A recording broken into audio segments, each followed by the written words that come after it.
never been before. It's the first time. It's just, I'm so glad that he's opening our minds to the reality around us. The world's got a lot of problems at the moment. I think even the people who are taking news from the main media are aware of a lot of problems out there.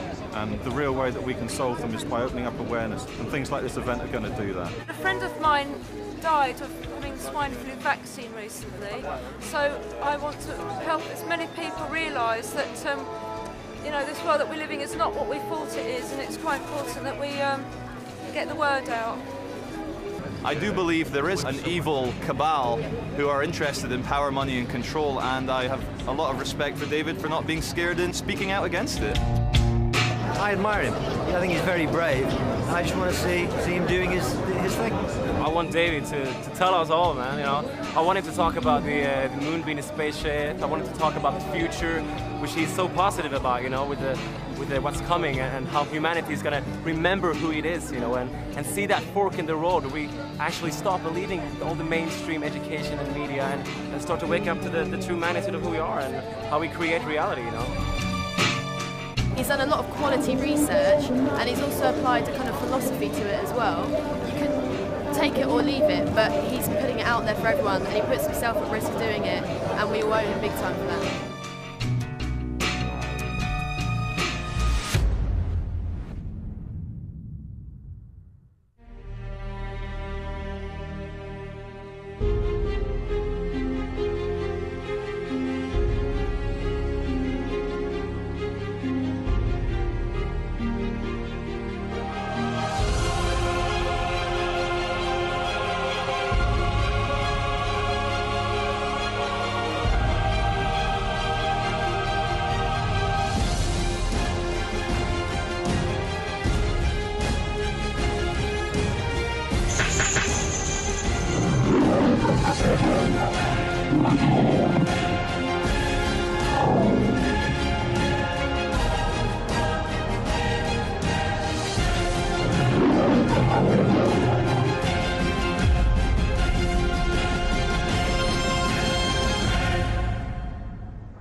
Ladies and gentlemen, David Icke.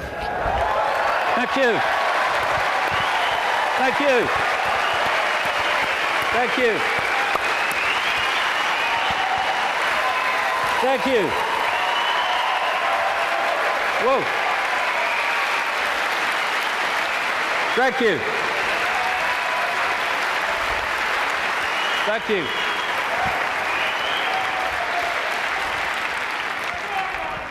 Good turnout then. Crikey. I remember talking to people in telephone boxes once and having room to walk around all those years ago, but amazing things have happened since. My thanks first of all to the extraordinary Linda for putting this event on, and Sean and all the team.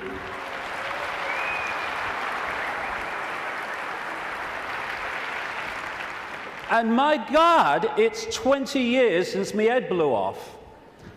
20 years on, I hope I've contributed one thing, and that is to let people realize that if you believe in something, if you keep putting one foot in front of the other and don't get caught in defending yourself or feeling sorry for yourself or falling for the fear that what other people think of you because you're saying something that's different, then if you keep putting that one foot in front of the other, you get somewhere. It's when you stop that everything stops. And if we believe in what we are saying, and what we're saying has validity, then eventually it will be shown to be so. But that process only plays out if we keep walking. And you realize over 20 years that whatever people are saying about you today, they'll say something else tomorrow, so don't get caught up in what they're saying today, whatever today is.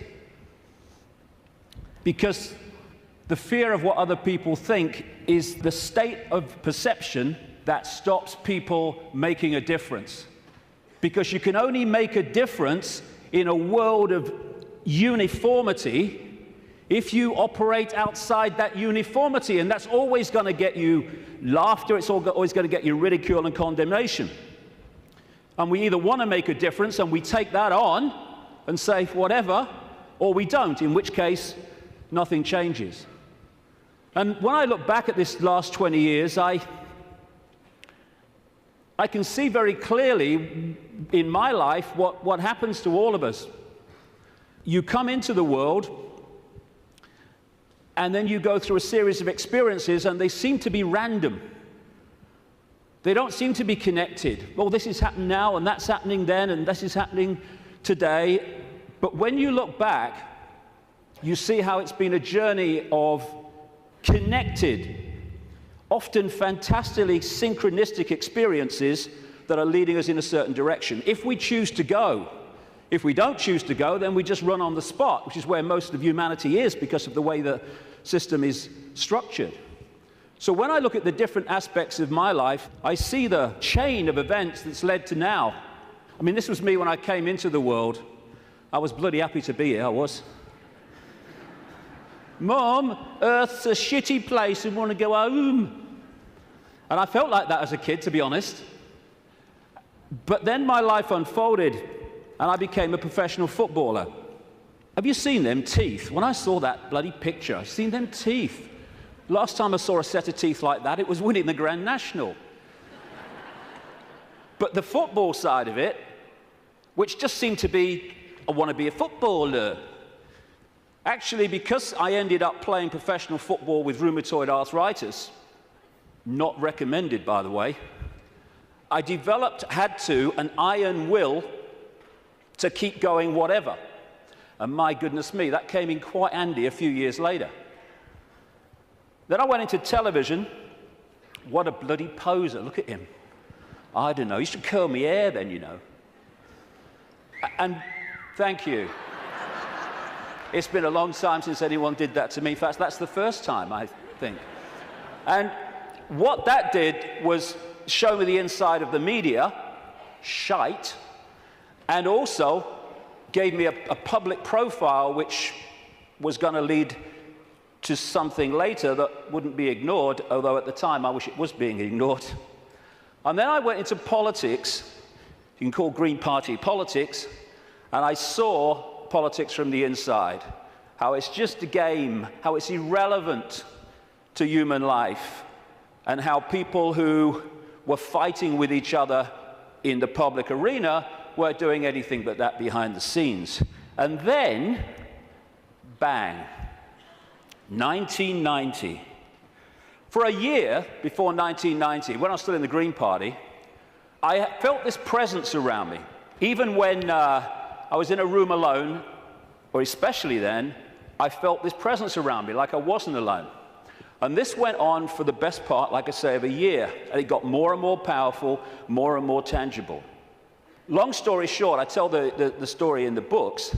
I went by a series of synchronistic chances to see a psychic. Never seen one in my life before. And I just wanted to go along. I told her I wanted hands-on healing for my arthritis, which was true. But the real reason was, would she pick up what was around me? And I went for a couple of times, and it was hands-on healing, very nice. Betty Shine, nice lady. And then the third time, she starts giving me this stuff. Ooh, this is powerful, she says. I've got to close my eyes for this one. And in 1990, out came all this stuff. I'm presenting the snooker at the time. You know, I'm with the BBC still, and out came all this stuff. I was going to go out on a world stage. I was going to reveal great secrets.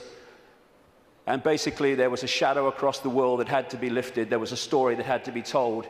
And I was going to tell it, which, when I'm sitting with my bum on that little bench next to her in her healing room, sounded complete bloody craziness.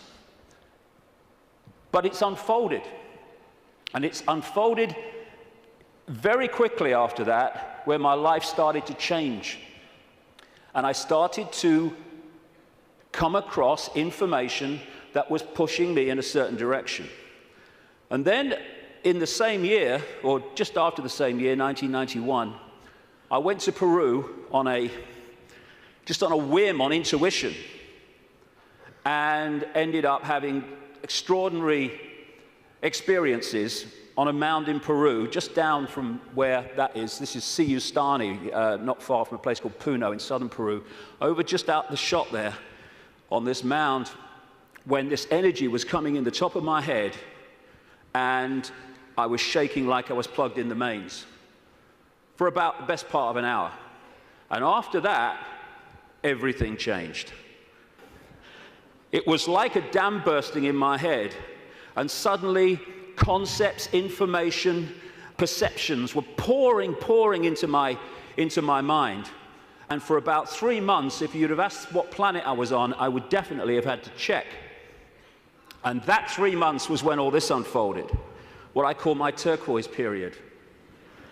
When it was like a computer where you push too many keys and it freezes and says, can't process this, thank you, I'm shutting down. And that's what happened to me basically in that 3 months. And then, after that time, everything morphed back. And people were coming up to me in the street after all the ridicule, they're saying, you're just like the bloke I used to know. I thought they said you got mad. Well, I may have looked like the bloke I used to know, but I wasn't. I was suddenly seeing the world in a completely different way, and I was asking the big questions. Who are we? Where are we? Why is the world as it is? And from that time, the puzzle pieces started to be handed to me in really synchronistic, amazingly synchronistic ways. One of the, if you like, psychic communications that came through Betty Shine said in 1990, sometimes he will say things and wonder where they came from. They will be our words. Another one said knowledge will be put into his mind, and at other times he will be led to knowledge. Well, all I can say after 20 years of experience since that time is that that famous advert in Britain, it does exactly what it says on the tin, is precisely what has unfolded since then. And that's how the information for all the books and everything has come. Another one was, arduous seeking is not necessary. The path is already mapped out. You only have to follow the clues. Again, it says, or it does what it says on the tin. Exactly that has happened. And it's this process of having insights and then 5 sense information, names, dates, places, documents, people coming to support that insight. That is what has been unfolding for 20 years. That's where the information has come from in the books. And it's been like some force has been handing me puzzle pieces in virtually the order easiest to understand them. And when you put the puzzle pieces together, the world looks very, very different when you connect the dots. Because what the system wants to do right across society is get people to focus on dots, individual dots, a religion, family, job, football team, whatever. There's nothing wrong with focus as long as you hold peripheral vision and you can see how your focus connects out into other things. That's not what the system wants. It wants that focus so you don't have peripheral vision. And as you're trying to go through the maze we call life, the control system has set up endless ways to divert us, confuse us, and to keep us from the understanding that would set us free. And that's what I want to talk about in the first section today. The idea is to keep humanity constantly bewildered, so we don't know where we are, who we are, what even reality is. But when you connect the dots, and so many of them, as we'll see today, have on the face of it no connection to some of the others, when you connect the dots, the light goes on, and suddenly the picture forms. And what I'm going to do today, I can't fill in endless detail to support what I'm saying. That's in the books. And that's what books are for. Because even in the long, long day that we've got today, and all the hours I'm going to be speaking, I need that time just to connect individual dots and show how they connect together. Because that will make the world we live in phenomenally different to the one that sold us from cradle to grave. The elephant in the living room appears when you connect the dots. When you connect enough, the elephant it's so blatant. But when the dots are unconnected, there's no elephant there because you can't see it. And that elephant in the living room is that there is a multi-level conspiracy, and it is multi-level, to enslave humanity in like a global concentration camp.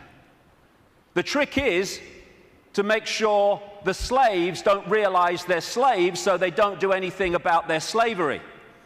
Although as this moves and moves towards its goal, that is becoming more obvious.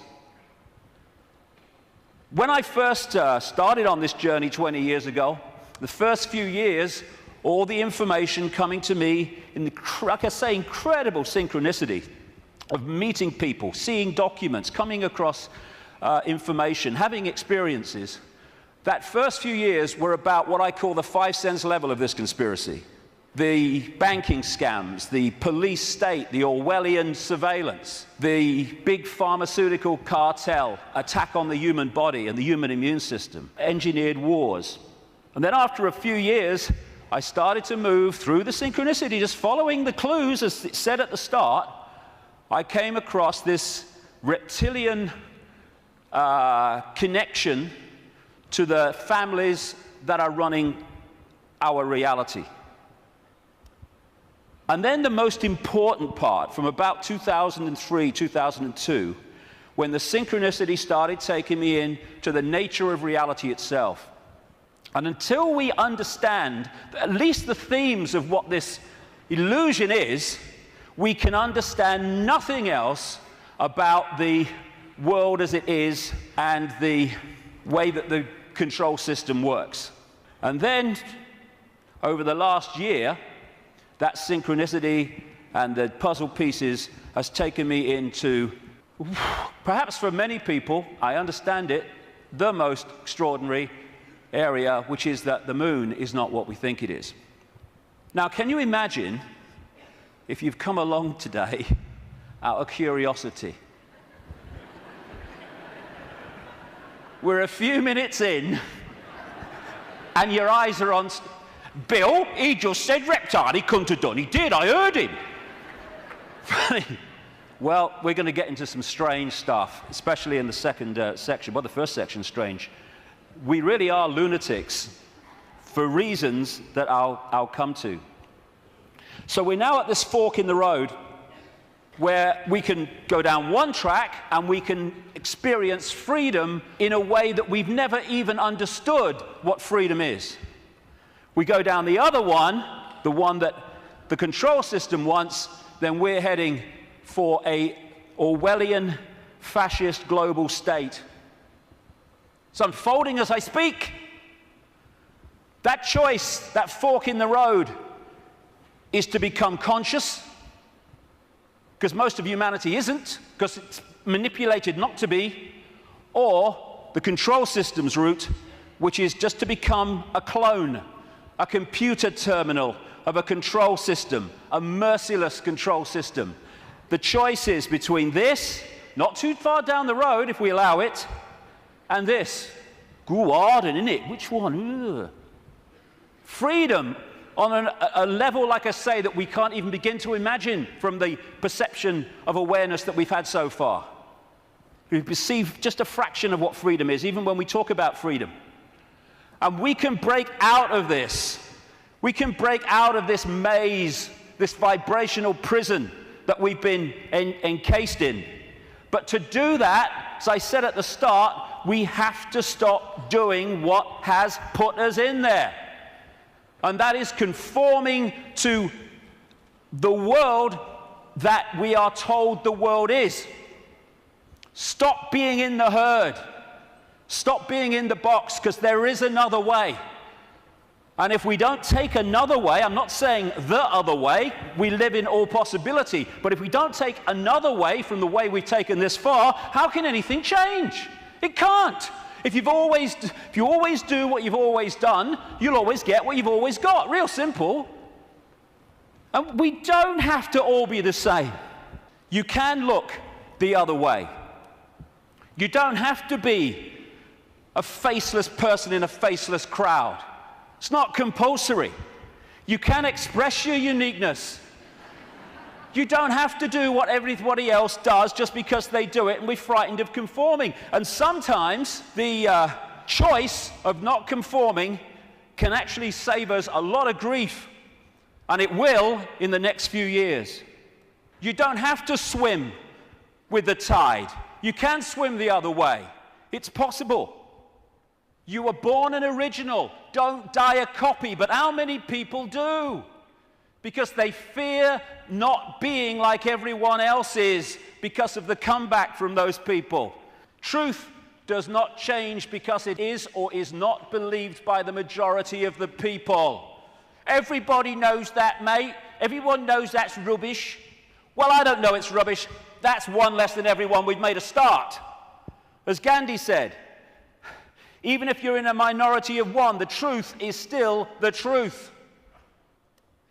The multitude is always wrong. My goodness, how history has confirmed that. And this is the stadium on which it all plays out, the human mind. You cannot control billions of people physically. You can in certain small areas, yes, with your tanks and your bloody tasers and all that rubbish, but you can't do it to 7 billion. You have to control the way they perceive themselves and the world, and therefore through that make them behave the way you want them to. So if we're going to go down this route of freedom, first of all, we need to free our minds from the programming of a lifetime. Free our minds from the belief that what we're programmed to believe in schools is the truth about anything. It's not there to enlighten us. It's there to program us with a certain perception of reality which we carry through our lives, so we will be good little slaves based on who we think we are and what we think the world is.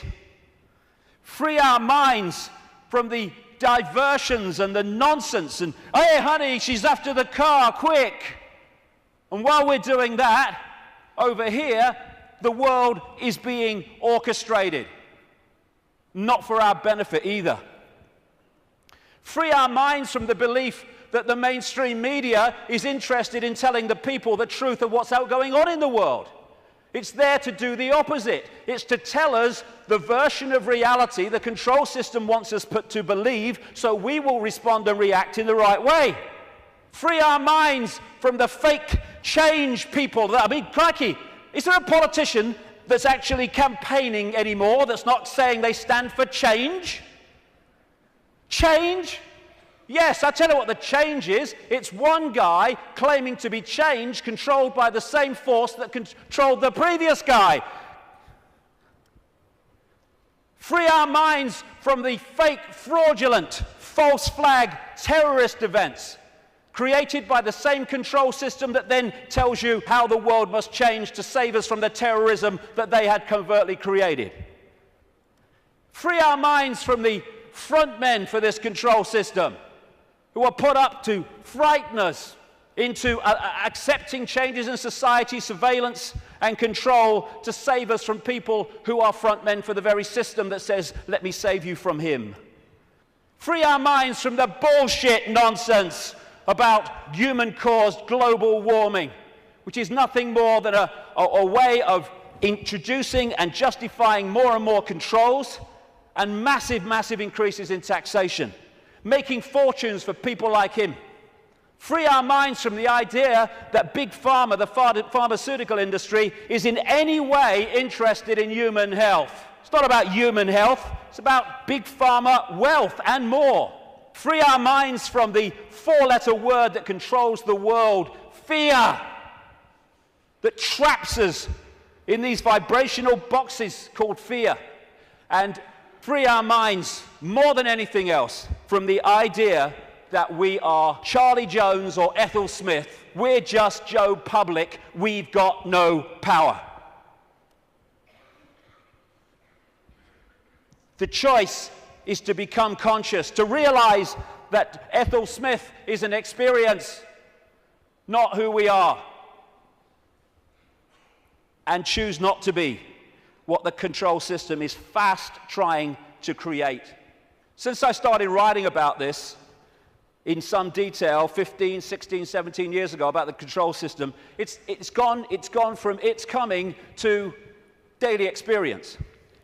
I think this is a symbolic picture myself. That plaque says, George Orwell lived here.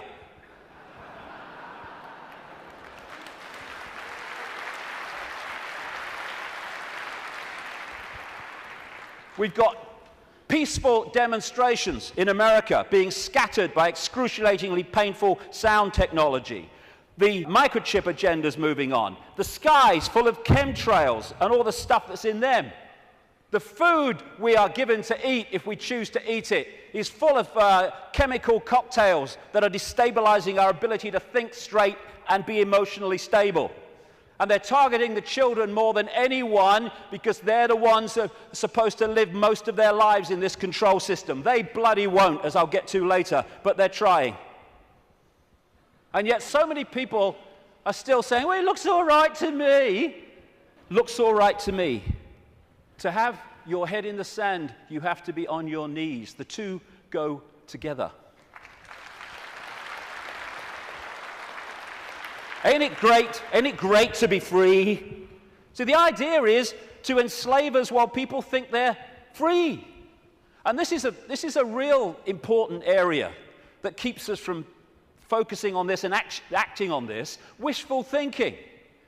Wishful thinking that says, well, I don't want it to be true, so I'm going to kid myself it's not. And if I can do that, then I don't have to do anything. Here's an example of wishful thinking I came across. Wishful thinking that this threat will make any difference to their husband's drinking. That's wishful thinking. When I first saw that, I immediately ordered a large one, personally. But that's wishful thinking. I wish it were different. I wish things were different. Well, we all do, but they're not. They are as they are, and I find myself saying this all the time now. It is what it is. And if you accept what it is, you can change what it is. If you're in denial of it, you're not going to change it because you're kidding yourself it doesn't exist. This control system is coming in. It's coming in fast at the moment, and we have to get it from talking about it to doing something about it. And it's crept up on us step by step. While we're watching the game shows and celebrity world and sport and stuff. Nothing wrong with any of those things. But if you're there and you've not got the peripheral vision, they will keep you from seeing what's going on. And now the future is here. It's not sometime never. The future is here. And we've got to go from that to that pretty damn quick. And we can and we will. In many, many ways. As Martin Luther King said, the ultimate measure of a man is not where he stands in moments of comfort and convenience, but where he stands at times of challenge and controversy. And we are at a time of challenge and controversy, and we'll see what we're bloody made of, frankly. But the great news is, and I'm going to get into this big time in the last section, this is a time of fantastic awakening. Like I say, when I started on this journey consciously, anyway, 20 years ago, the number of people that were in any way interested in this information, whether it's the nature of reality or the control system and its agenda, was tiny, tiny, tiny. It was a lonely road. Not anymore. A phenomenal awakenings happening all over the world as people start to expand their minds and open their minds to another possibility, to another world, to another sense of self. And what comes with that awakening, indeed what triggers it in so many ways, is when we decide to ask the big questions. Because only then can we get the big answers. Like, who are we? Where are we? What is reality? And that's what I'm going to focus on in this first section, because unless we at least understand the themes of what reality is, we cannot possibly understand what's happening in the world and how the control system really works and how deep the rabbit hole goes. Establishment science, education, media, that's what it does. I mean, have you seen these politicians in Britain now? You've got Clegg in the Liberal Party, Liberal Democrats. You've got Cameron in the Conservatives, you're going to probably have one of the Miliband's, maybe David Miliband, leader of the other major party, and they're all standing on the same sodding postage stamp, all three of them. Same background, same basic perception of the world and politics, and that's exactly the same with science, education, and media. They all stand on this same postage stamp, and anyone wants to step off it and explore in other areas, stop him! Stop him! Ridicule, condemnation, stop his funding. And people say, well, if what you're saying is true, science would tell us. Yeah, okay. Like the media would tell us, right? Yeah, okay. What the control system doesn't want us to know is that this reality, in terms of its physicality, the one we think we're experiencing now, is an illusion. There is no physicality. There is no out there. Everything I'm looking at now out there is going on in here. I'll come to how that works. It is so simple. As the great American comedian Bill Hicks said, great man. All matter is merely energy condensed to a slow vibration. We're all one consciousness experiencing itself subjectively. There's no such thing as death. Life is only a dream, and we are the imagination of ourselves. And that's the control system's bottom line, manipulating our imagination of self. You can trick the brain into seeing things that aren't there. These are pictures of paintings, etc., on the flat surface, the flat road, the flat pavement. And yet you can trick the brain into reading them as three-dimensional. That's on a flat pavement. So's that. Is that a woman's face, or is it a flower and a butterfly? Very easy to trick the brain to decode reality in a certain way. For instance, is this a man and a hand, or is it a Mexican, a woman, a bush, and a dog? Depends how you decode it. And the control system, en masse, is manipulating 24/7 the way that we decode reality. So we decode it in line with what suits the control system. As Einstein said, reality is an illusion, albeit a persistent one. And the reason it's persistent is because we live in a virtual reality universe. A fantastically expanded, advanced version of a gigantic computer game. And the analogies go one after the other. Today, it's much easier to talk about reality because technology is starting to mirror the very reality that we're experiencing. It's getting closer and closer to real, and the projection is that not too long from now, they will have computer games which you could hardly tell the difference between that and this. We're having training simulations and flying simulations. They're in some hospitals using virtual reality images to show patients when their burns are being treated, and they show them pictures, very cold images, and the brain decodes that and cools the skin down. And when you look at these advanced virtual reality technologies, what are they doing? They're just hijacking the way the five senses work anyway. They're using the eyes, they're using through these gloves, the sense of touch and all the rest of it, and they are feeding information, digital information, to the brain and tricking it to believe that something's going on which is not. And that's how the control system works. And we have what I call the body computer, the biological body computer. Biological, by that I mean it has the ability not just to react to data, but to assess that data and make decisions on it, which is what the immune system is doing all now as we speak. I'm not standing here, you're not sitting there saying, okay, problem with the right leg, go down there a bit on the left. No, it's just doing it because it's thinking. It's a biological computer system. By the way, this image here was taken the split second that someone told this guy that Barack Obama had won the Nobel Peace Prize. That's how I reacted anyway. And the base foundation of this virtual reality is actually waveform, vibrating energy. And within waveforms, as scientists will tell you, fantastic amounts of information can be stored.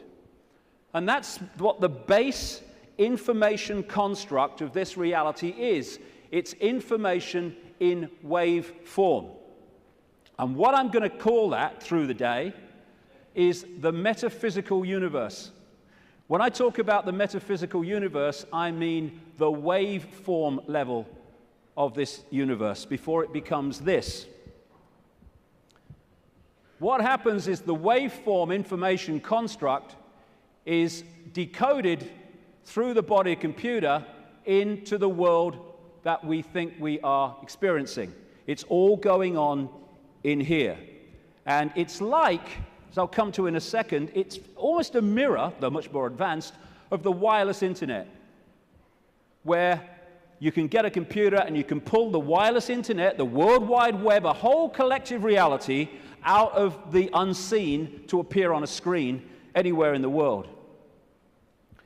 And so as we decode vibrational information through to electrical information, which is sent to the brain, and the brain decodes that into the world that we think we are experiencing.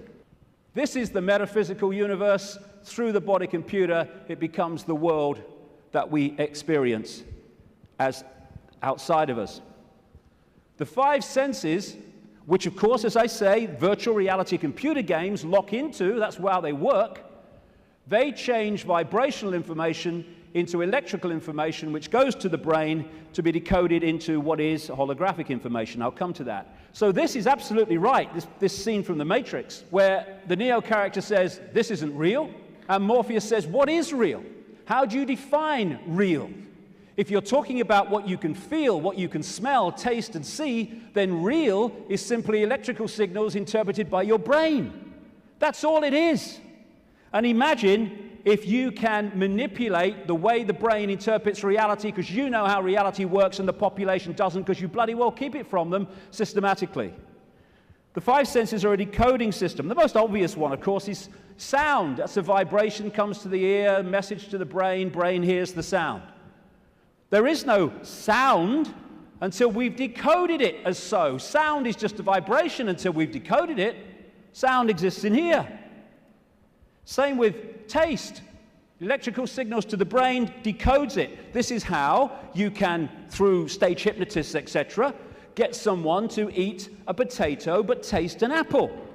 Because you implant the belief here that it's an apple, and so the electrical signal with the potato code goes there, and it doesn't read it like that, it reads it as an apple.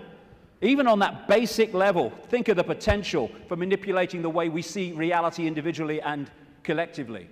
And different parts of the brain, like with smell, are specifically there in the body computer to decode those senses. Same with touch, exactly the same.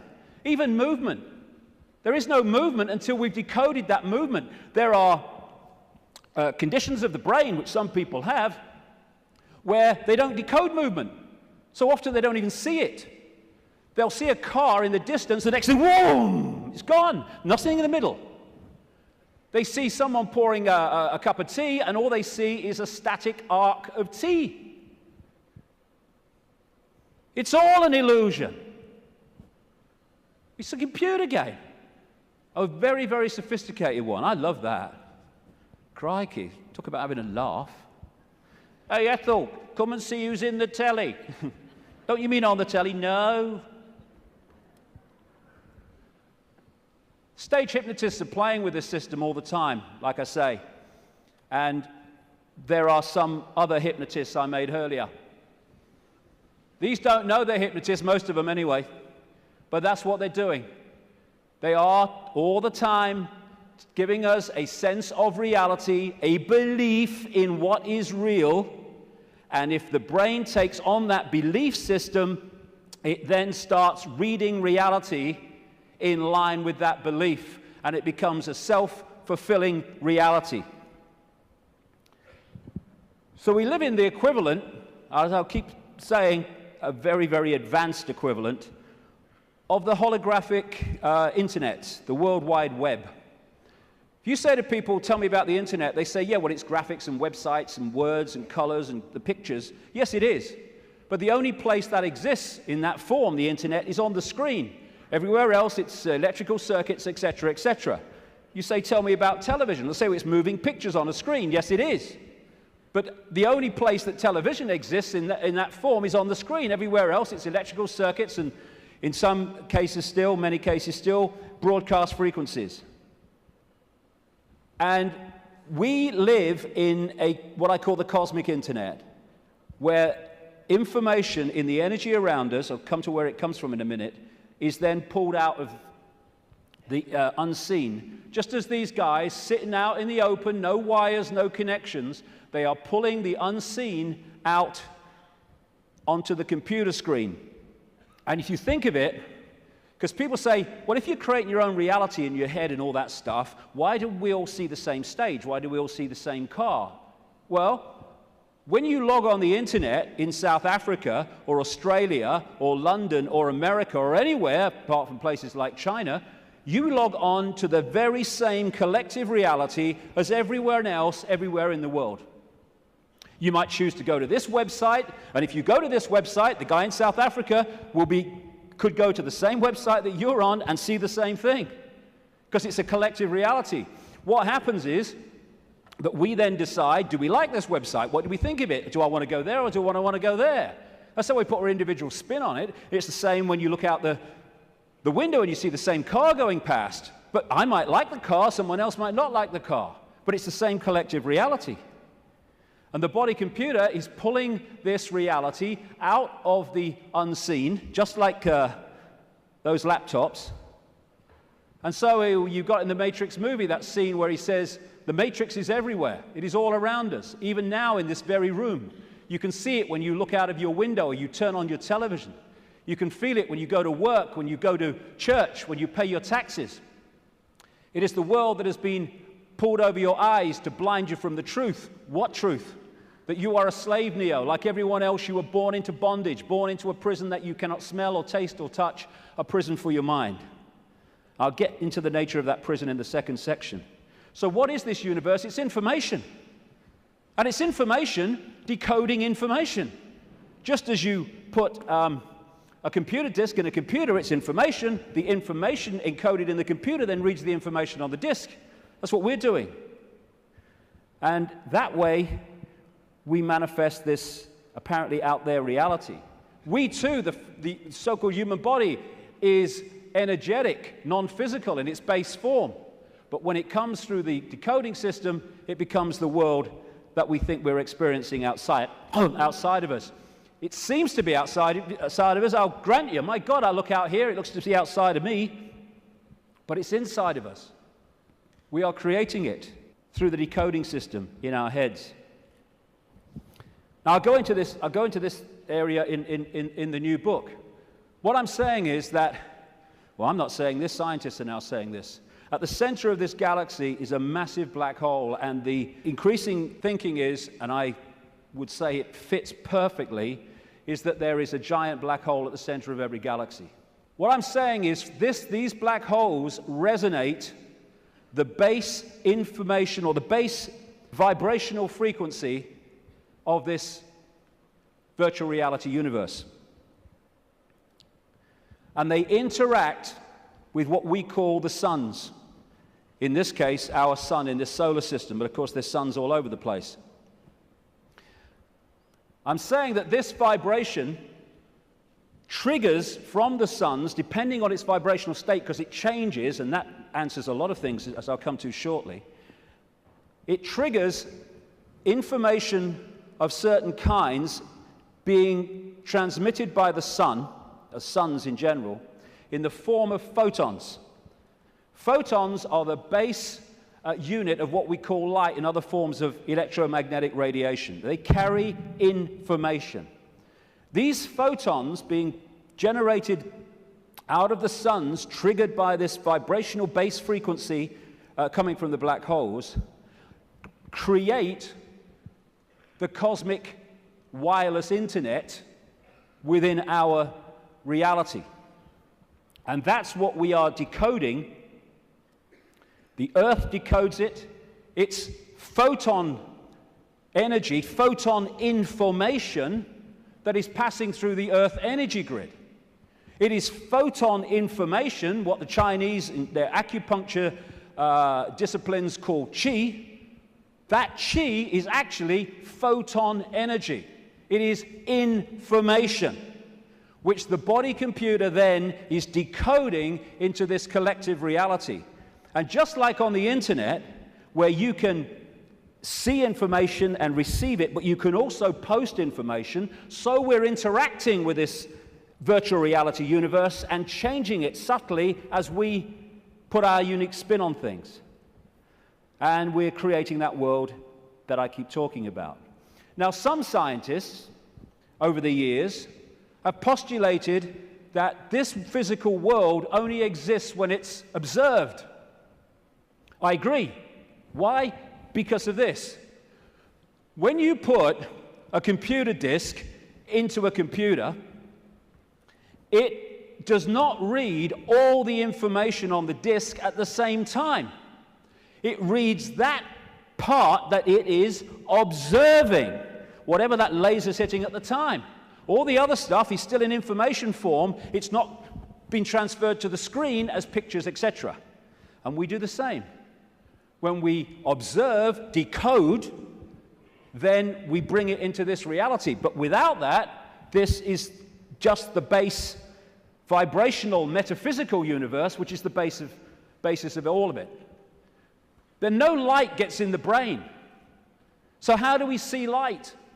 How can I look at that light and see it? No light ever gets in the brain because the brain's decoding information into that light.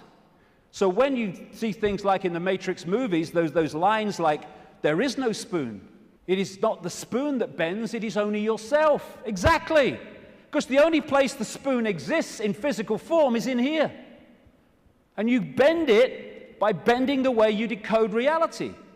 Miracles are simply overcoming the programming of what's possible and not possible. You know, we are of course programmed to believe that when you walk through fire, you get burned.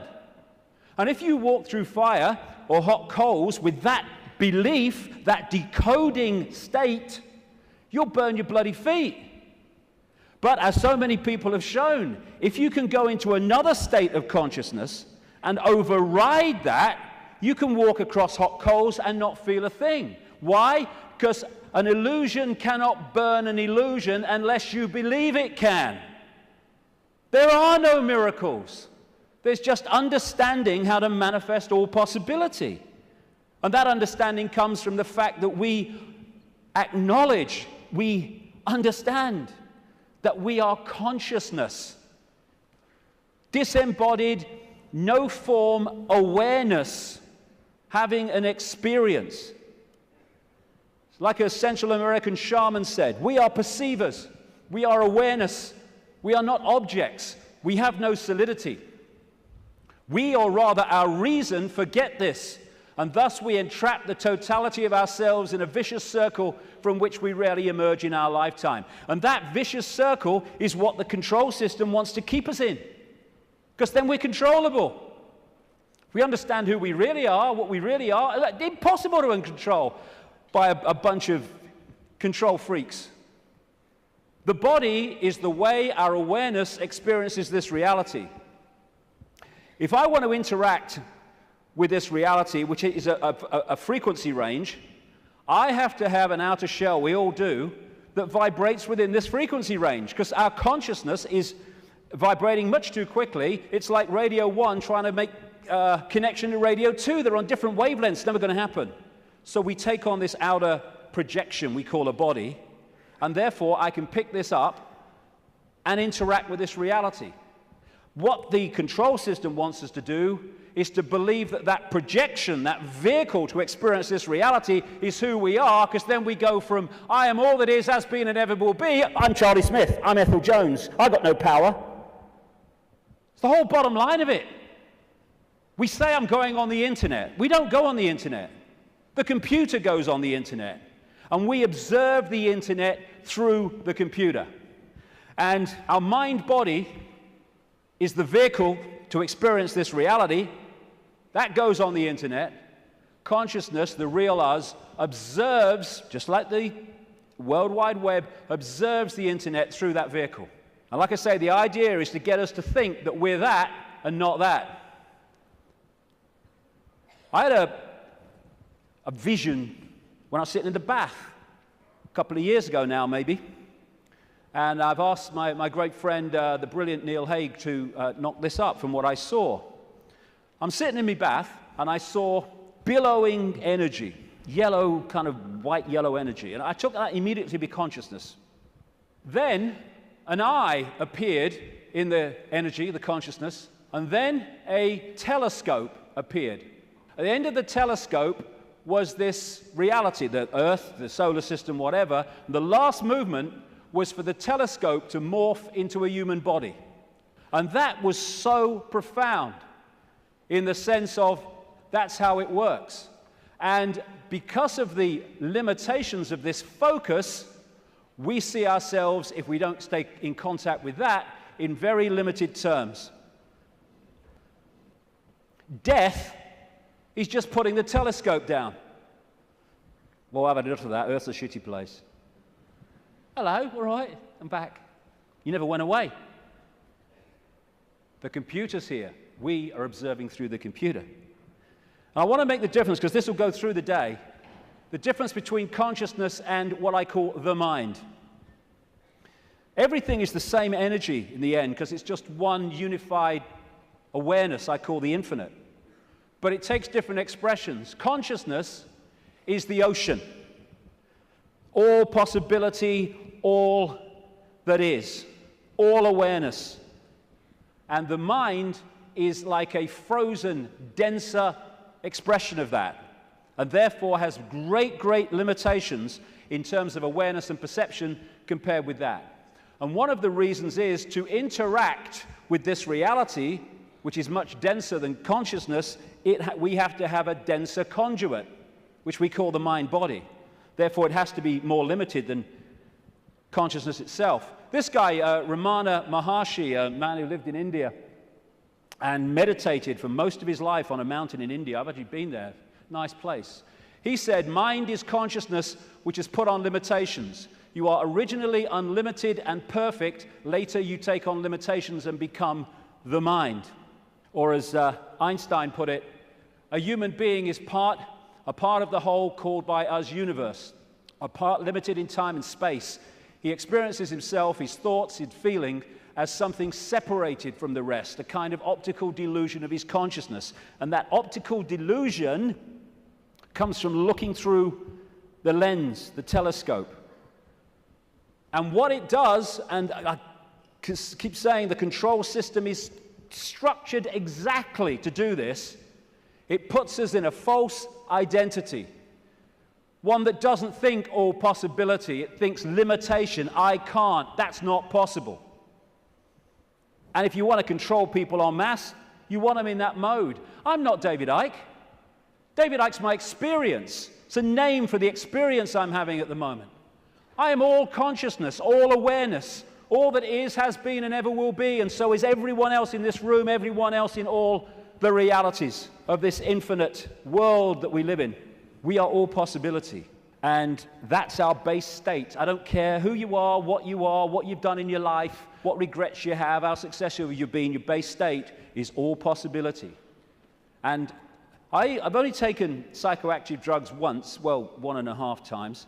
The main one was in Peru when I took something called ayahuasca in 2003. And for 5 hours, I had this voice, as loud as mine is now, took female form, talking to me about the illusory nature of reality. And when I came back out to Britain, it happened in the Brazilian rainforest, I started following up names, dates, places type information, what I was told. And it was extraordinarily accurate. It's amazing that mainstream science has sussed most of this, but doesn't realize it as, because all the disciplines don't talk to each other. When you connect the dots, you realize they've already established that this is an illusion.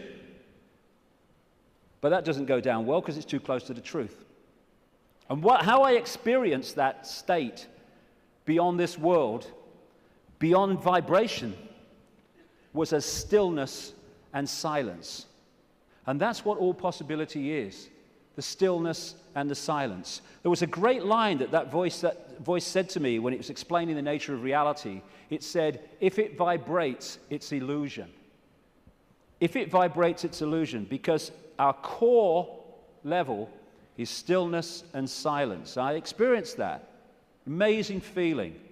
There are no negative emotions, there's no fear, there's no worry about not making the rent and all this stuff. They've all gone in that realm. And people think of nothing. All that is, has been, whatever can be. That's all potential, all knowing. And everywhere and nowhere. People think that's a paradox. You can't be everywhere and nowhere, but you can in all possibility. In all possibility, everything is possible. So everywhere is nowhere. Nowhere is everywhere. Everything and nothing. Again, not a paradox. All possibility is everything and nothing. And as I was saying, we think of nothing as nothing's there. There is nothing. But within the nothing, within the silence, is everything. Within the silence, for instance, is all possibility. And then when I start talking, I have pulled one possibility out of all possibility, which is manifest as vibration, my voice. And then I stop. It goes back into all possibility. We don't think that this building is defined by the nothing. We think it's defined by the something. But the something is only there, and this building is only in its form because of the no thing, apparently no thing, in between what we perceive as the something. The silence this is why when people are in silence, they go somewhere else. And so many people are frightened of the silence. Get in the car, whack the record on, get in home, put the telly on, noise, hold you in 5 sense reality. When people go into the silence, that's when they get their insights, because they're accessing other levels of themselves beyond the 5 senses. So out of the no thing comes the realm of form. This is something called cymatics. If you go on the internet, you can see it, videos of it, like YouTube. What they do is they put particles on a metal plate and they play sound across it. And it's incredible. It just forms into these amazing geometrical shapes just because of the sound. And when the sound stops, boom, it all goes back to all over the place. And then the sound changes and another form comes in. And these worlds of form, frequencies, vibrating frequencies, are created in this way, out of all possibility. And there are endless, infinite realms with different so-called laws of physics, different challenges, different experiences, all vibrating at different speeds and therefore able to share the same space. All of these different realms are sharing the same space that I'm sharing now, just as all the radio and television stations broadcasting to this city are sharing the space that I'm sharing now and the space that they're sharing with each other.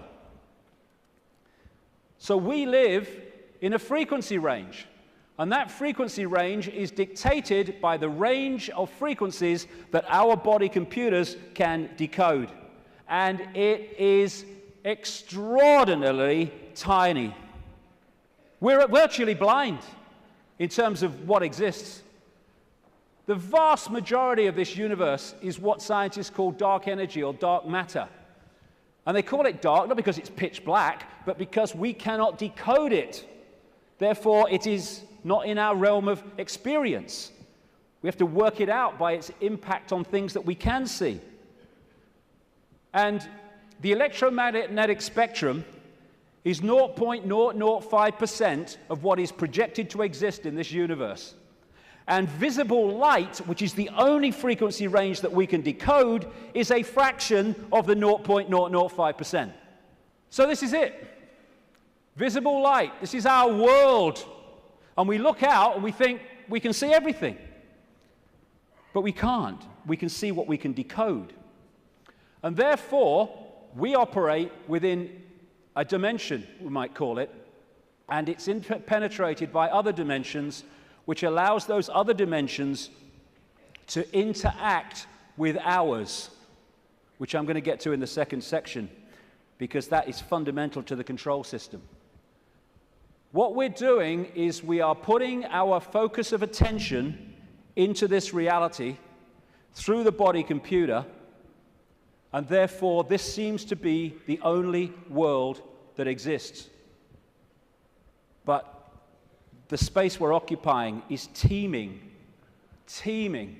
with life of endless varieties. So if we come into this world of mind and we hold a connection to consciousness, we are in this world physically and we can experience this. We're going to go to the pub, yeah, let's have a beer with you, yeah. But we're not of this world in terms of the point of observation. We are in this world, but we're observing it from here. We can see things here that this can't see. And that's why the control system has to keep us here. And a structured society to make that happen. To keep us in bewilderment by being only able to decode and experience reality through the five senses. And once you are in the five senses, and you're not getting inspiration, insight, intuitive knowing from higher levels of your consciousness, where do you look to get a fix on who you are, where you are, and the world you're living in? There. And who controls that? The control system that controls the media, politics, education, science. The idea is isolate us in the five senses, isolate us in body-mind, and then program the body-mind to see the world that suits the control system. Time and space are just information within the metaphysical universe fabric, the vibrational fabric, which we then decode into what appears to be time and space. There is no time and space. When you put a disk in a computer, it's got information on it. You put it in the computer reads it. On the screen, you see time and space, or what appears to be time and space. But all it is information on the disk being read by the computer and being put on the screen. That's what we are doing all the time. Time's an illusion. And my goodness me, if we fall for that, then we totally get encompassed by time, that time exists. You can say it's 1 o'clock, I've got to meet someone at 1 o'clock, so you're there at the same time, and synchronize that. But all along, you know that it's just a construct. It's not part of you this time. Because no time is where consciousness operates. And if we operate completely connected to time, then by that very nature, we're going to disconnect from consciousness, which is on another level of perception. Our time is just crazy. You cross an invisible line in the ocean, you go into tomorrow. You go the other way, you go into yesterday. There is only the now. That's all there is. People say, no, there's the past and there's the future. Well, okay. When you think of the future, where are you? You're in the now. When you think of the past, memories, where are you? You're in the now. These are constructs. These are perceptions. They're not real. Only thing that's real is now. Everything happens in the now. And the only moment we can change anything is in the now. And if we get pulled into the past, all regret, I wish I had, oh, that woman in 1953, ooh. Or we get pulled into the future, oh my God, what's going to happen? Oh, yeah, outcome, oh, what if? Then we're getting pulled out of the only time that exists, and therefore our power to change things, to impact on now is diluted. And we are absolutely dominated by time. What's the time? Oh my God, is that the time? Oh my goodness, what's going to happen? Are you going to get time? Oh, I'm late. And yet, the now is the only thing that exists, and time, like space, is a perception. It is part of the construction of reading. You could see time in a way like a disc, like a DVD.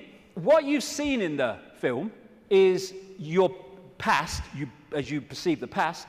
What you're looking at in the film at that moment you perceive as the present, and what you've yet to see in the film you perceive as the future. Yet all that information exists on that disc at the same time. Whip back a bit, you've gone into the past. Whip forward, you've gone into the future. And I've been talking for years about the time loop, as I call it. wrote a book with that title. And it's not really a loop, but it does can express itself like that in the play-out world of so-called physical reality. And we go round and round and round, and it comes back to the start. And we think we're going forward, but because we're only in it for a certain section, we think we're going forward. If we stayed with it, it will come basically back to the start.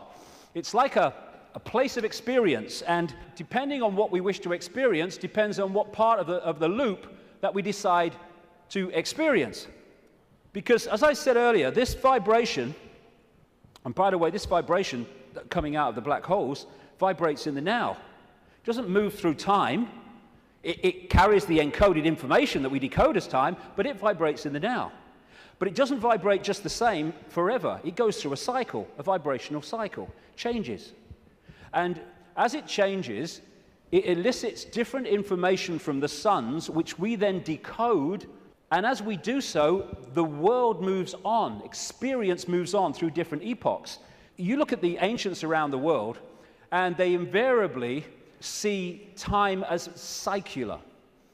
You have, of course, the famous yugas in Indian belief, Hindu belief, where the world goes through different cycles. You have a golden age when everything is expansive and everything's fully integrated and connected. And then you have other yugas which are suppressed, and you have control, and you do not have the expansive awareness that you had before. It's a different kind of experience. And so as this vibration changes, it takes this reality through a cycle and then comes back again. This is where all these yugas come in. And what happens is the left half of the brain particularly decodes this information, which is vibrating in the now. It decodes it into a sequence.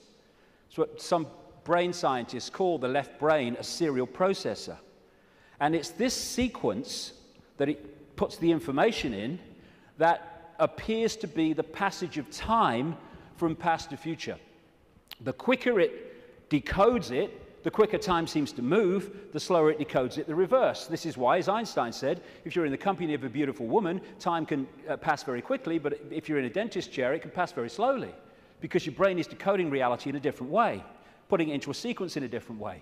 And so the time loop is actually just the decoding of this changing vibration, changing information. And again, if you can hold connection to out there, you can be in the world and not of it. If you're not, you're literally caught in the loop, and that's where most people have been for a very long time. Now, as I say, the body is a biological computer, and I'll get through this part pretty quickly because I've been through this before in talks and stuff, but it's very important to keep connecting the dots. So, the body computer is our vehicle to experience this virtual reality, consciousness to experience it.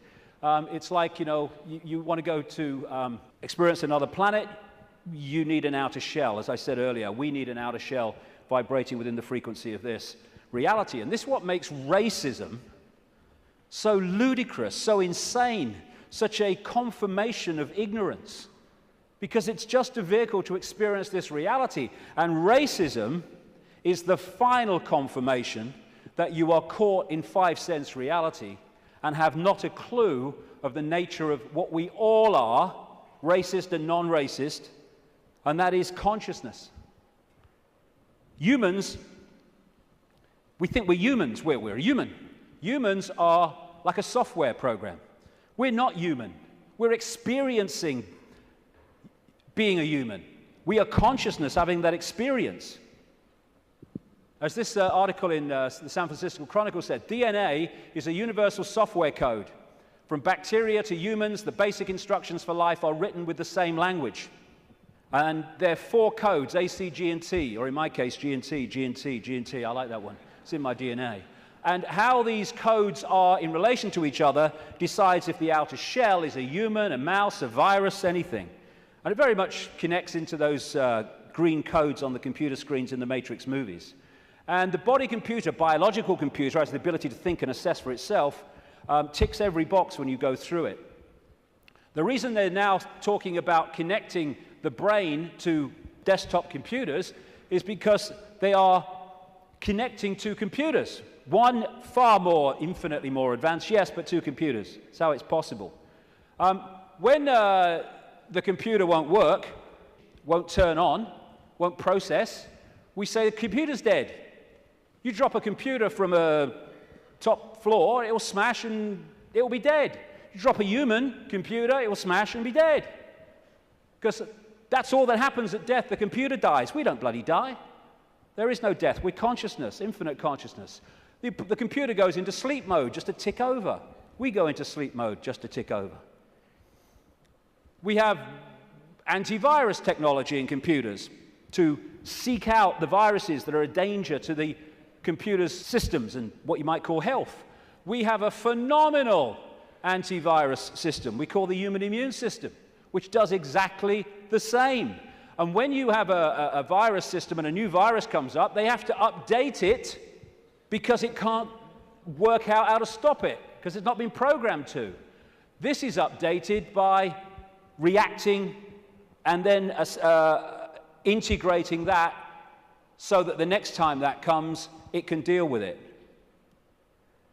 This is an enhanced photograph taken at the Necker Hospital in Paris when they put tracer dye into the acupuncture points and then photographed it.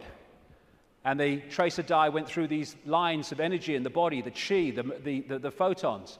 And when you look at it, it's just like a motherboard. And interestingly, when this chi is passing around too slowly or too quickly, the body is ill in some way.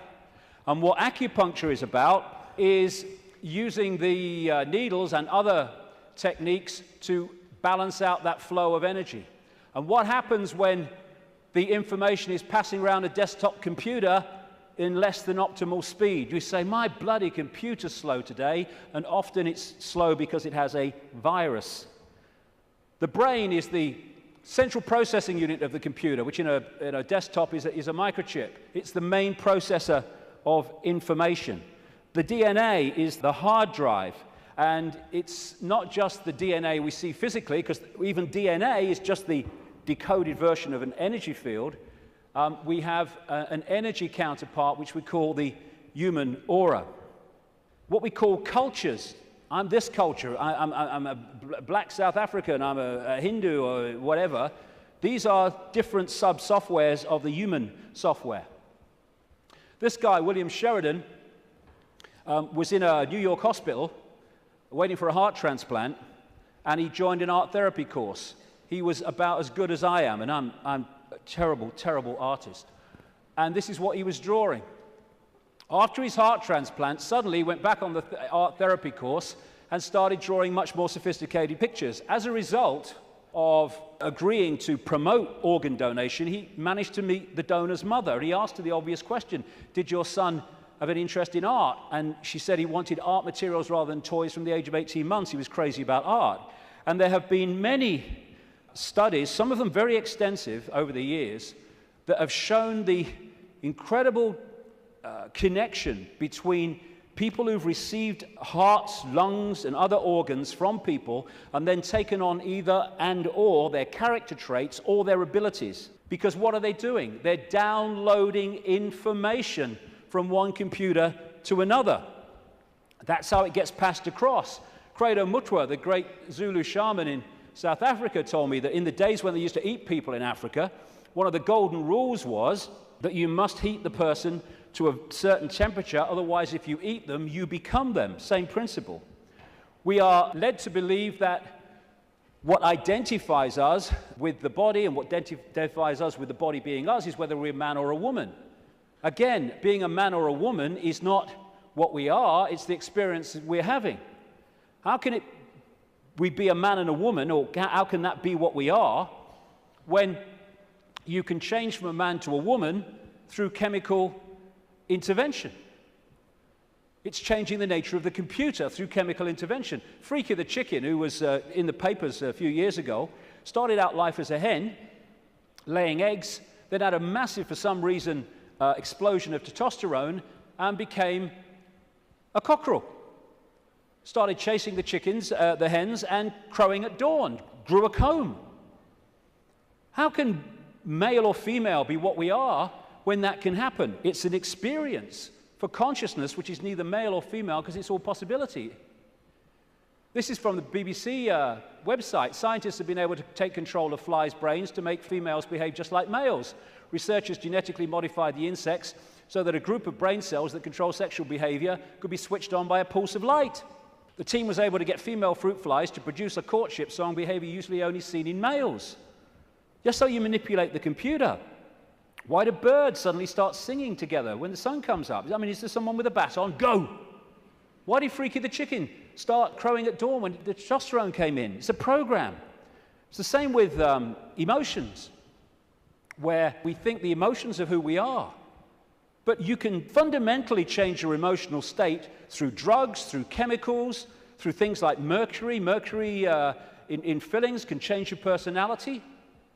Can change your personality by drinking the shite in food and drink, these chemical cocktails. That's what's happening to so many kids. How can even emotions, as we know them, be what we are, when chemicals can change the emotions that we have? It's to do with the way we decode reality. And we are receiver-transmitters of information. Like we're taking from the worldwide cosmic web and we're adding to it. And how interesting and appropriate that one of the great ways or great means of receiving and transmitting is through crystals, quartz crystals. And it turns out the human body is a gigantic liquid quartz crystal. The membrane of every cell, and we have trillions of them, is a quartz crystal, a liquid crystal. The Earth is a gigantic crystal. Every grain of sand, for goodness sake, is a crystal. And the Earth, too, is receiving and transmitting information within this cosmic web. DNA is a receiver-transmitter of information, and it's made that way.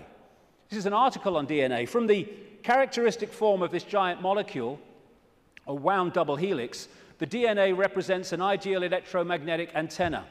On one hand, it is elongated and thus a blade which can take up very well electrical pulses. On the other hand, seen from above, it has the form of a ring and thus is a very magnetical antenna. We are receiving and transmitting all the time through what we think is the body computer. And the energetic auric field connects into us through what we call chakra points, from a word, Sanskrit word meaning wheels of light. And these connect into what we call the physical body through the endocrine system of glands, two of which include the pituitary and the pineal gland, which together make up what we call the third eye. The ability to get out there through the sixth sense. It's like that Muse song says, if we could flick a switch and open your third eye, we would know that they'd never be afraid to die. Words to that effect. Exactly, because we'd be out there. Now, anything that can shut these down holds us in five-sense reality and stops us from breaking out into the greater self. That's where they want us, and that's where they've got so many people, the vast majority, in that state, in a false identity. The world looks so solid, I grant you, but it can't be. It can't be, even though it seems to be.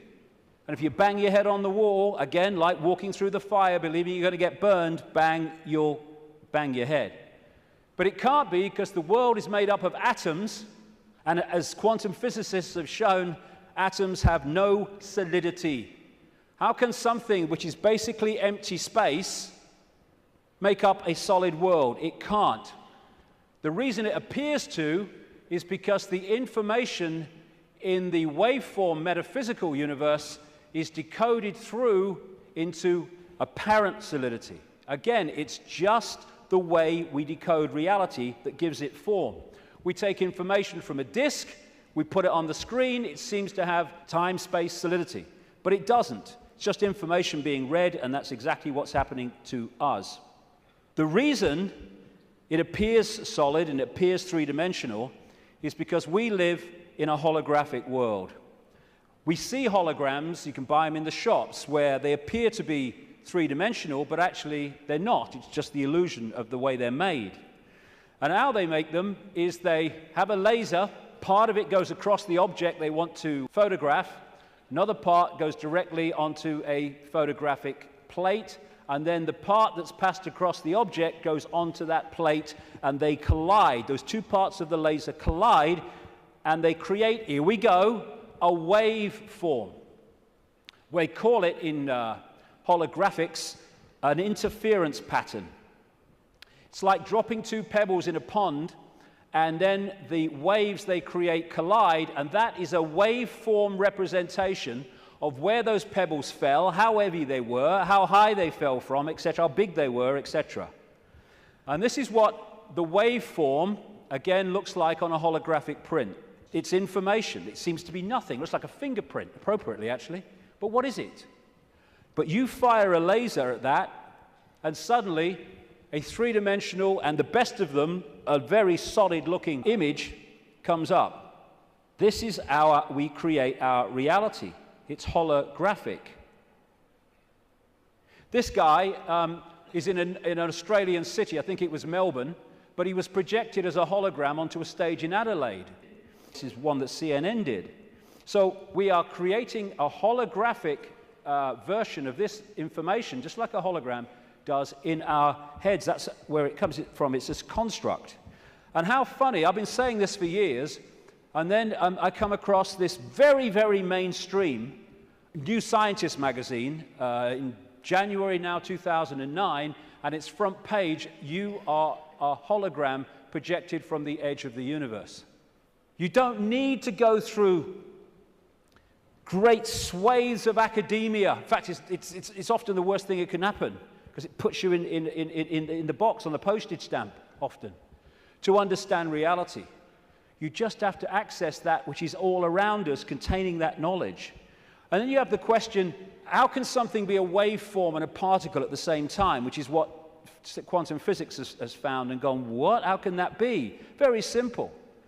When you're creating a hologram, the waveform doesn't disappear when the hologram projects itself.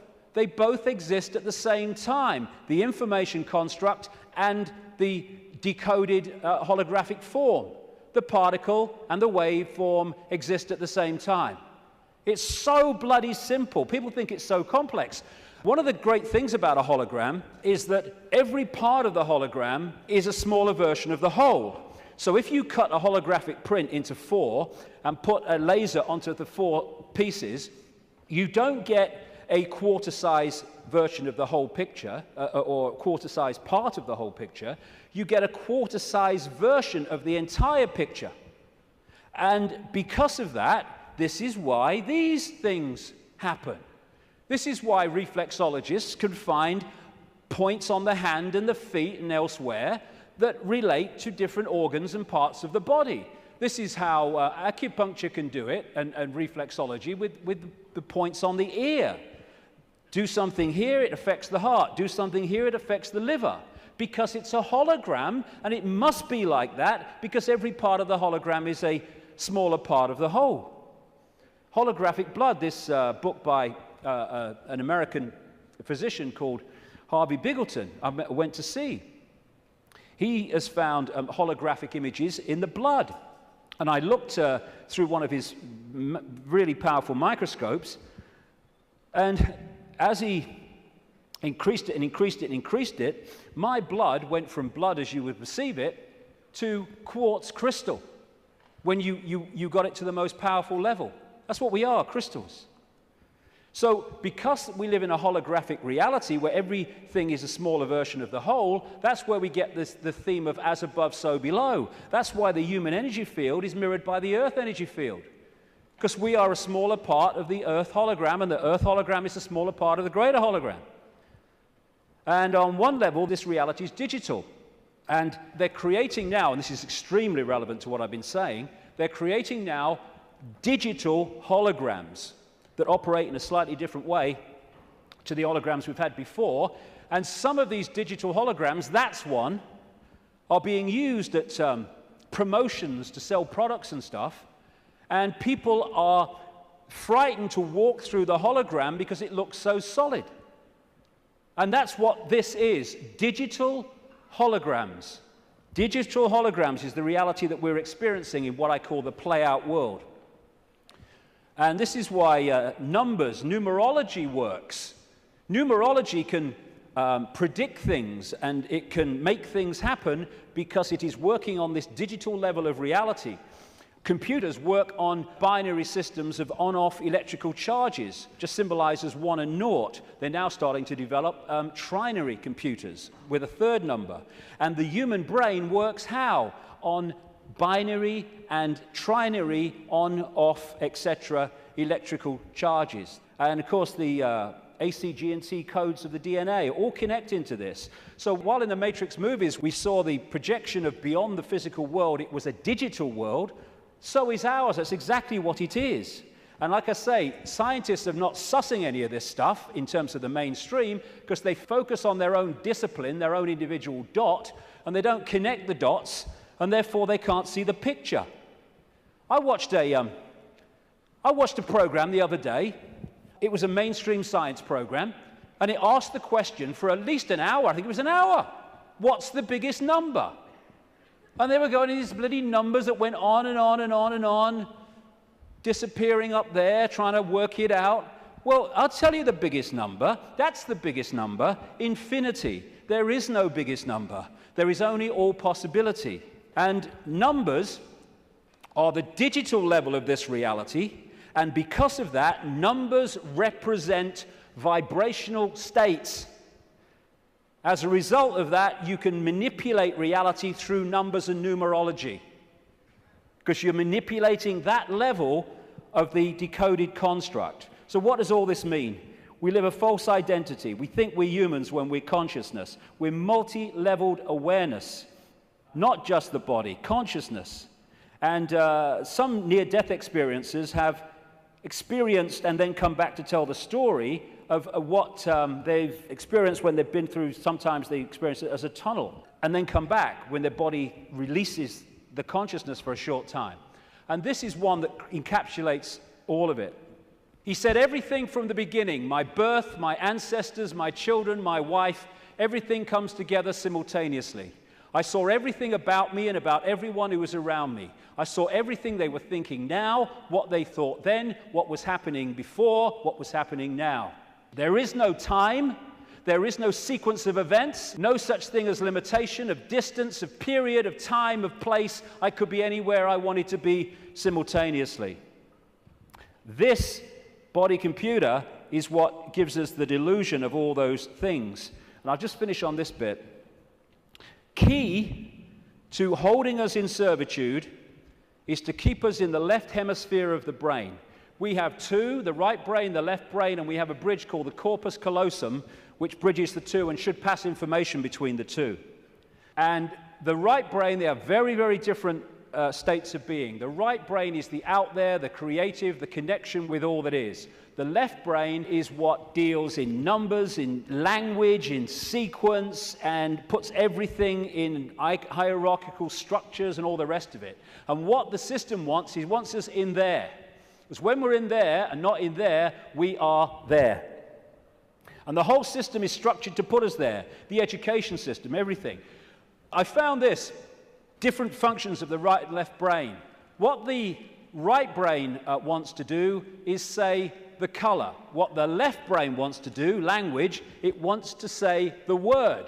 And it's interesting when you try to go through these and say the color, how difficult it is for many people to say the color instead of the word, to say green instead of what the left brain wants, which is yellow. And the functions of the two are massively different.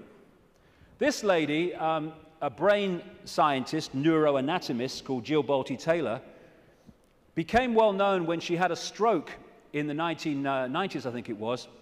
And she had a stroke in the left brain and stayed awake for most of it, and therefore experienced what was happening. First of all, she got onto an exercise bike trying to overcome how she was feeling, and she looked down at her hands, because this left brain decoding system's now not working, and was not decoding reality as it normally did. She looked down, and she saw not hands, she saw claws. As this went on, she could no longer see a division between her and anything else. Everything just joined as one infinite field of energy consciousness. And she said it was just bliss. Nirvana, she called it. When she tries, eventually, the left brain eventually kicks in and says, you've got to get help, she tries to call work, a colleague, to help her out. Took her 45 minutes, I think she said, a long time, trying to go through these business cards to find the number, because when she looked at them, she couldn't see numbers and words anymore, because this wasn't decoding reality as it should. She could see pixels. She was seeing this reality one step back in its digital pixel state. Eventually, through following the squiggles, she says, she managed to ring the number. And when the guy, he must have said something on the other end, like, hello, all she heard, she said, when he picked the phone up was, woof, woof, woof, woof. And then she said, I tried to say to him, hey, this is Jill, I'm in trouble. And all she heard herself say was, woof, woof, woof, woof. Because the vibration was not being decoded by the left brain, the language part, into words that we can understand. And what the system wants to do is to put these firewalls up, called education, science, politics, media, peer pressure, to keep the right brain out of it.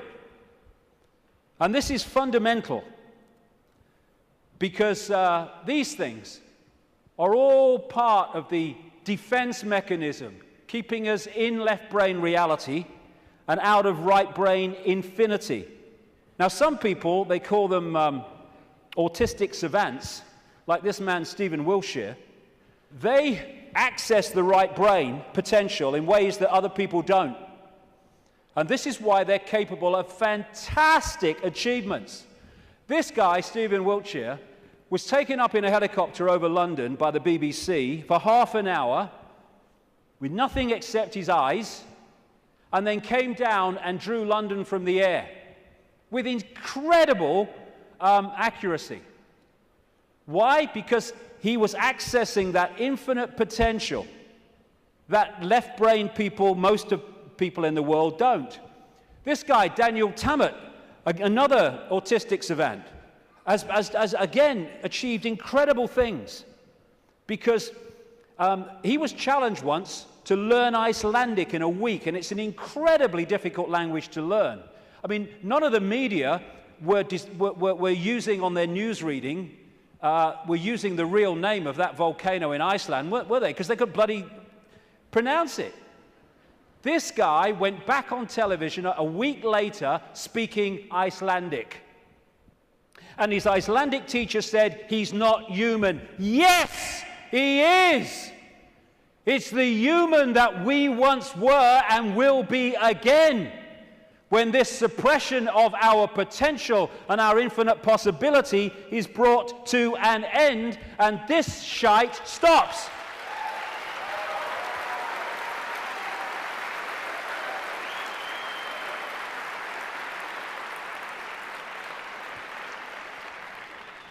We worship the intellect. Oh, he's got a great mind. Oh, he did this at Oxford. Oh, he's gone to Harvard. Mind is such a low level of awareness. It's supposed to be a vehicle for experiencing this reality, a servant of consciousness. It's become our master. It's become something to worship, and that's the isolated intellect. That's the isolated intellect. And so we reach a point. This fork in the road is, are we going to be consciousness or mind? Are we going to be all that is or little me? It's not really free your mind, it's free yourself from mind. That's why society is structured to completely engross us and swamp us in things to occupy our mind. Open your mind, become all that is. Infinite love is the only truth. Everything else is illusion. What is infinite love? All possibility. Infinite possibility. Choice between the head, thinking, intellect, and the heart, knowing, wider consciousness. Then we start to access this wider information and see the world from a completely different level. We then start to access, once we get out of mind, all these other realities that are there to be accessed and perceived and to glean insight and information from, that have been denied by being encloseted and enclosed in mind. As William Blake said, if the doors of perception were cleansed, everything would appear to man as it is, infinite. The control system's game is not to have that cleanse happen. René Descartes, the French mathematician and philosopher, defining who we are, said, "I think, therefore I am." I would update that on the body computer level and say, "I compute, therefore I am." But beyond that, in the realms of consciousness, it is simply I am, therefore I am. I am all that is, has been, and ever will be.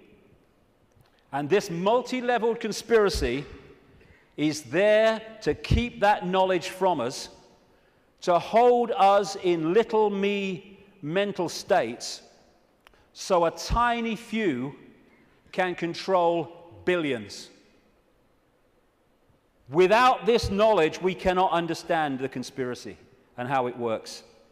And the question is, who's behind it? See, they're hiding already. Who's behind it? And that's what we'll get to in the next section, which will start in 10 minutes. Thank you very much. Thank you.